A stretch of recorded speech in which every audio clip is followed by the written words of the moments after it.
The effects of listening to, certain messaging on, podcasts, YouTube, Instagram, Facebook, etc., right?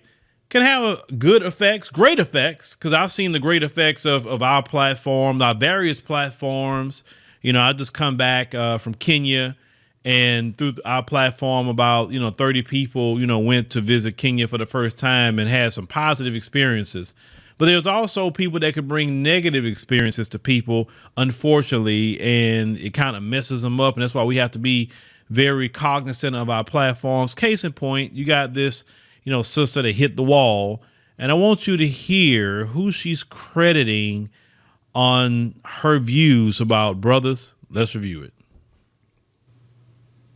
Sisters, this black male reckoning that Cynthia G has been telling you young sisters about for a few years, it has arrived. Have you come to destroy me?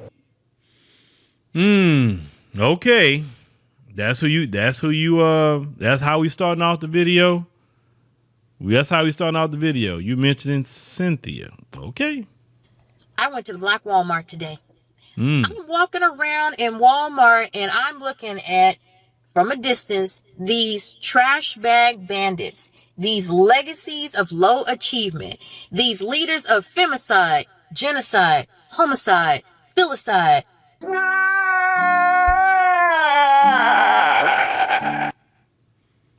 Why are you whining and mentioning all these terms you never knew until you start watching Cynthia? Jesus Christ. Woman, you too old to be following a young woman like that. Matricide, grass, every negative side there is. This is what these black men are a part of. So I'm walking down there and I realize I feel nervous because I'm thinking, okay, I got on shorts, and even though I got one foot in the grave and the other on a banana peel, because I didn't hit that wall. Oh, I hit that wall years ago, right? According to... I am inevitable. Yes, that wall is inevitable. And yes, you have hit the wall. You have admitted that. So what are you talking about? These black men don't want nothing to do with you. They don't want nothing to do with you. And listen, usually black don't crack. So what were you doing in your life where you even showing? Listen, there's videos out there. They got 70-year-old black women that don't even look like you. And I know you're not 70. So what the hell you did in your life? Why are you looking older than when you should, being a black woman? Kevin's sexuals. Now, why are you mentioning Brother Kevin for? What Kevin Samuels, that man has gone on to glory. Why are y'all keep mentioning this brother like that in a negative sense? He has not made any content since earlier in the year. And y'all still mentioning this brother? Y'all that hurt at what Kevin said. Y'all that hurt that Kevin told y'all and put y'all in y'all place. Well, you deserve to have yourself put in because you've been allowed to run too wild for too long. Well, anyway, I'm feeling nervous because I'm like, I know that they're unaliving 4 to 5 of us a day. And I'm thinking, God, please don't let. Stop the cap. Ain't no black man sitting up there. Oh, God. Shout out to Dennis Sperling, man. Shout out to Dennis Sperling. Dennis Sperling broke that statistic down so smooth. Because he broke it down that in that so-called 4 to 5 a day, Brad is in that statistic too. That's getting rid of y'all. But y'all not talking about that part of it. Then the part you're not talking about is your lesbian relationships too. That's a part of that as well. But y'all not talking about that either. Dennis broke all that down. Shout out to Dennis Sperling for that. But see, it's all, they're always using the term misinformation. A lot of y'all are misinformed. Some black men come up and say hi to me, and I don't speak to him the way he wants me to speak to him, and he goes into the kitchen section and pulls out a butcher knife, right? What? The average black man is not gonna go do anything if you don't speak back to him. Like, okay, what's wrong with her? And he'll keep it moving. Like, who are you, woman? You admitted you hit the wall. You clearly, visibly hit the wall. Ain't no man getting mad about you. You acting like you 21 years old and you all looking at that level. Like, come on. You are delusional and crazy. I'm literally afraid of them. I'm literally afraid with good reason. What reason? Nobody wants you. Nobody. So I just started walking through like none of them were alive. I just started walking through like it was COVID, right? I don't want. No, you had to do that because you're not being checked for. Because women that's actually being checked for, they can't really ignore too many men like that. Because men come up to them. I don't want to get near none of them. I don't want to touch none of them. I don't want none of them to talk to me. Don't say nothing to me. If I saw one on an aisle, I went to the other aisle. Sisters, these men were bending over backwards, turning flips, marching with batons, trying to get black women's attentions. Because all of us, I realized we were. She said black women's attention, not her. Pay attention to what she just said. Black women attention, not her attention. All only making eye contact with each other, the sisters, complimenting each other. Oh, your hair is so cute. Oh, look at your baby. We're talking to each other and we see one of them. We just were like, they was bent over. One dude, he almost hit his ear on the floor trying to make eye contact with me. How you doing, sister? Oh, now that black male awakening is happening. Now all of a sudden, oh, we want to be nice and we want to speak to sisters, and sisters just walk past us and don't say anything. Well, we're damned if we do, damned if we don't. When we was speaking to you guys, y'all all like, oh, she want me. And then when we now treating you like the leaders of genocide, homicide, filicide, femicide, and all of the other sides. Now, all of a sudden, now, What the hell did you just say? you want to get your act together and speak. But before you speak to me, go to counseling and also get your prostate checked. And if you're looking for a hospice care wife, you're going to die alone. Oh, God. Cynthia, I'm going to say this much, Cynthia.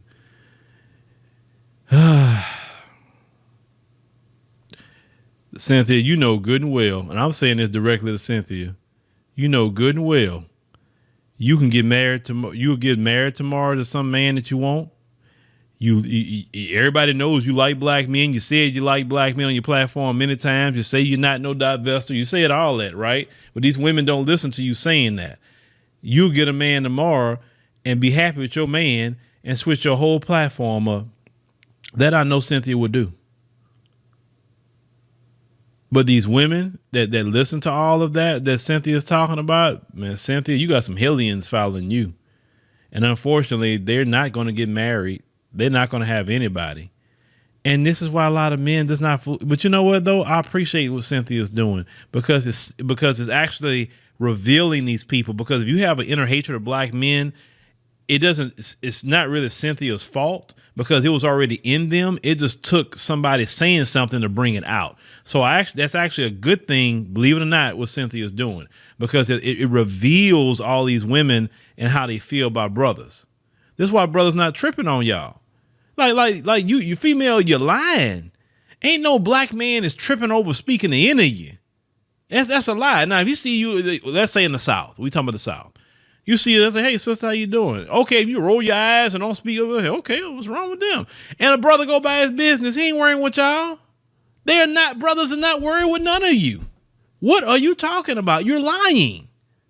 You're lying on TikTok. And you admit they wasn't really talking to you. You claim one spoke to you, but he probably spoke to you as an auntie because you got the auntie look about you. I'm not saying the auntie that really took care of herself either. I'm talking about the auntie that really hit the wall auntie, right? He looked at you as an auntie at this point, so he spoke to you. He said, oh, it's an auntie. Hey, how you doing, right? Oh, I don't want to talk to him. He didn't want you. He was just speaking. So speaking to you is equivalent to wanting you. You are crazy as hell. And any female that's thinking like that, you're crazy. So any woman that a man speak to, we all want them. But then when these brothers don't want to talk to you, and he spoke to the Latina, he spoke to the Asian, he spoke to the white girl, he spoke to the Arab girl, he spoke to the East Indian girl, but he won't speak to me. Well, maybe they didn't have that reaction. Maybe they smiled and say, hey, how you doing back?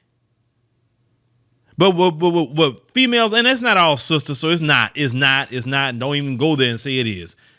It's just hellions like this. The woman, you are too old. You should have more common sense than listening to everything that Cynthia is talking about on her platform, talking about blackmail or what a reckoning that you talking about. Brothers not worrying about. Trust me, brothers are doing so much. When I was in Kenya, I seen so many Black American brothers over there doing their thing. Another Black American brother I met, he went over there. He said, "Hey, brother Phil, I came over here, through your platform. I got me a great Kenyan woman now. We talking about even getting married." A brother told me that while I was in Kenya. What are you talking about? These brothers not checking for you. These brothers getting their passports and going to Africa, a lot of them, to get women. And you know what? When you're in the store and you speak to those women, they'll smile and speak back to you. All of them, for the most part. Yeah, all of them, just about, because it's in the culture to be nice. In this American culture, the culture is mean. The culture is rude. The culture is uncouth. That is the culture of America, unfortunately. And this goes for everybody. I'm not talking about one group of people. This goes for everybody. And then you wonder why these men don't want to talk to you. That's why the passport bros or whatever, when they come back to America, like, man, I'm not even trying to even talk to these women. The little young brother, Austin Holloman, when he said that I don't even want to date women in America anymore, that's what he was talking about. Because the moment you hit America, a lot of you just freaking mean. Especially those in New York. Oh, Lord, y'all been on that. Why in the hell y'all so mean? Why you hate your life so much? At least in the South, people halfway could speak to you. That's why I always tell brothers, if you're going to get you a woman in the South. At least those women will smile with you and speak with you a little bit more. I would say this much. Black Southern culture is the closest to African culture you're going to get, from my opinion in travel. Black Southern culture. But Black Southern culture is the real Black culture. When everybody left the South during the Great Migration, they took on all these other ways of being. Well, let me know what y'all think, about this woman here and what she's talking about. That woman talking about a man gonna be alone. Female, trust me, more men are getting women every single day. If anybody gonna be alone, it's gonna be you. I mean, because you didn't hit the wall already. What options do you have?